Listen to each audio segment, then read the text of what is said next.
3, 2, 1,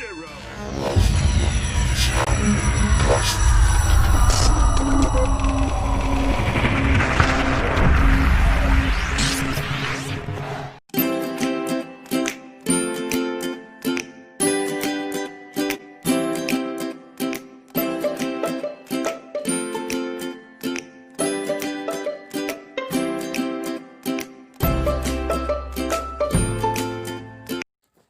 Nah, baik anak-anak, hari ini kita akan belajar tentang meraih khidmat dengan mengagungkan Jumat.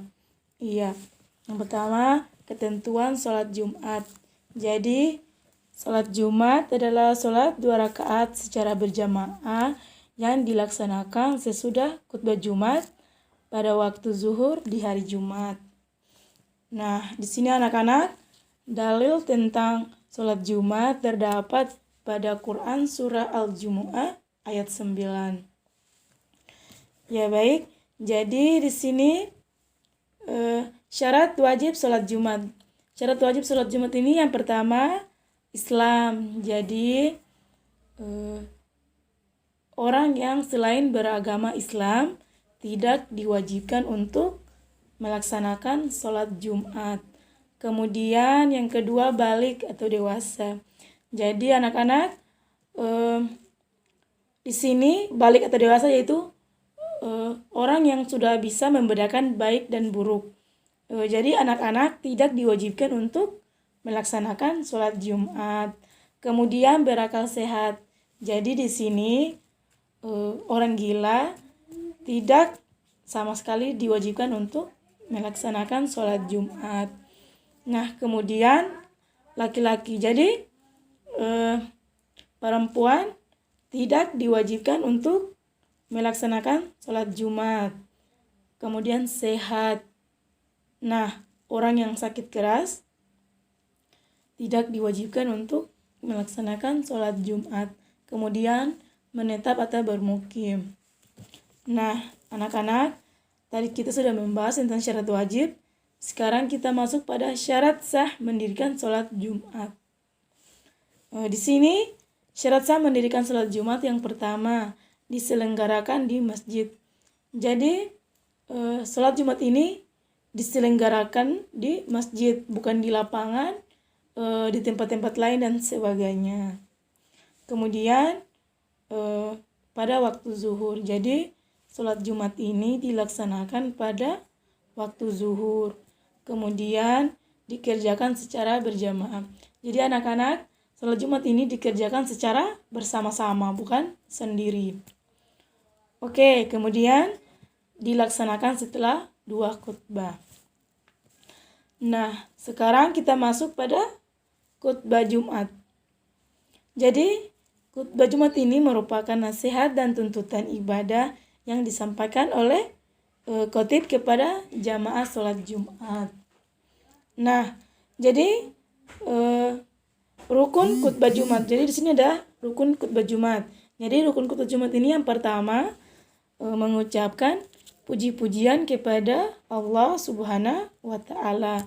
Kemudian membaca sholawat atas Rasulullah Shallallahu Alaihi Wasallam.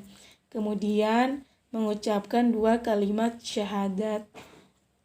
Selanjutnya membaca ayat Al-Quran pada salah satu 2 khutbah. Kemudian berdoa untuk semua umat Islam pada khutbah kedua. Jadi semua orang yang hadir pada saat itu untuk melaksanakan sholat Jumat, mereka mendoakan semua umat Islam. Nah, sekarang kita masuk pada syarat khutbah Jumat. Jadi, syarat khutbah Jumat ini yang pertama, khutbah Jumat dilaksanakan tepat di siang hari saat matahari tinggi dan mulai bergerak condong ke arah barat. Kemudian, khutbah Jumat hendaknya khutbah Jumat dilaksanakan dengan berdiri jika mampu. Jadi, kemudian yang ketiga, khutbah hendaknya duduk di antara 2 khutbah. Kemudian khutbah disampaikan dengan suara yang keras. Jadi seorang khotib ketika dia berkhutbah maka dia harus memperbesar suaranya agar semua jamaah mendengar suaranya. Kemudian khutbah dilaksanakan berturut-turut jarak antara keduanya. Kemudian khotib suci dari hadas dan najis. Jadi seorang khotib atau yang berkhutbah harus suci dari hadas dan najis. Artinya dalam keadaan berwudu. Selanjutnya khotib menutup aurat. Jadi seorang khotib ini harus menutup aurat. Nah, kemudian kita masuk pada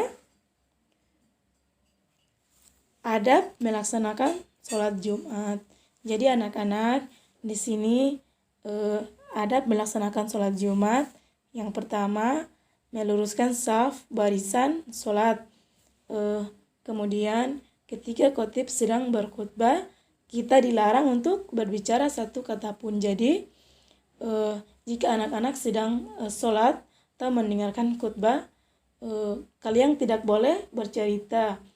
Jika ada teman kalian yang mengajak kalian bercerita, ibu sarankan kalian menghindari teman tersebut dan mencari tempat yang aman di mana tidak ada yang mengajak kalian untuk berbicara, karena itu akan membuat sholat kalian menjadi sia-sia. Nah, kemudian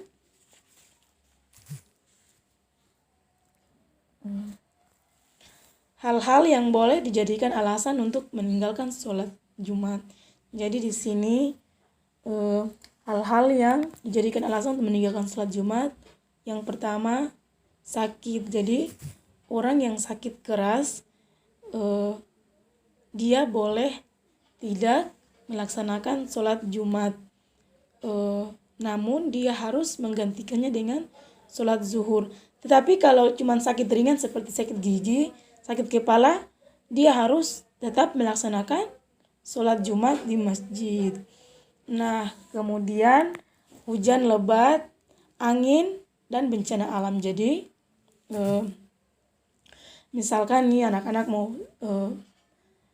di tempat anak-anak terjadi bencana alam, maka anak-anak boleh tidak melaksanakan sholat Jumat, tapi dengan catatan harus menggantikannya dengan sholat zuhur. Nah, kemudian musafir. Ya, anak-anak pasti kalian sudah pernah mendengar kata musafir sebelumnya, tapi belum terlalu tahu sebenarnya apa sih musafir itu. Jadi di sini ibu akan menjelaskan bahwa musafir itu adalah orang yang sedang dalam perjalanan jauh. Misalkan nih anak-anak pulang kampung dan tempatnya itu sangat jauh sehingga memungkinkan anak-anak untuk tidak bisa mengerjakan sholat Jumat di masjid, maka anak-anak boleh tidak melaksanakan sholat Jumat, namun harus juga menggantikannya dengan sholat zuhur.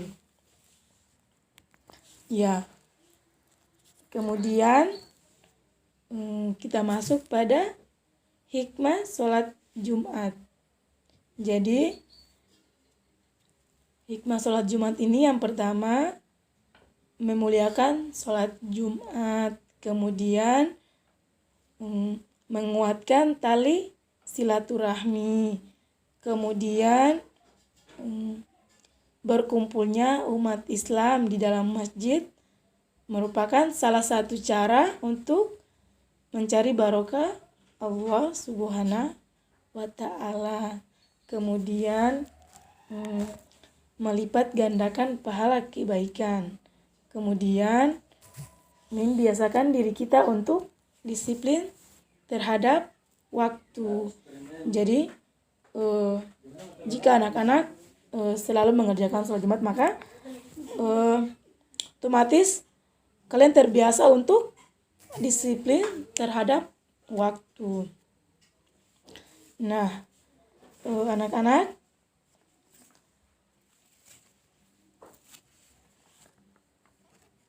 itulah penjelasan ibu tentang ketentuan sholat Jumat.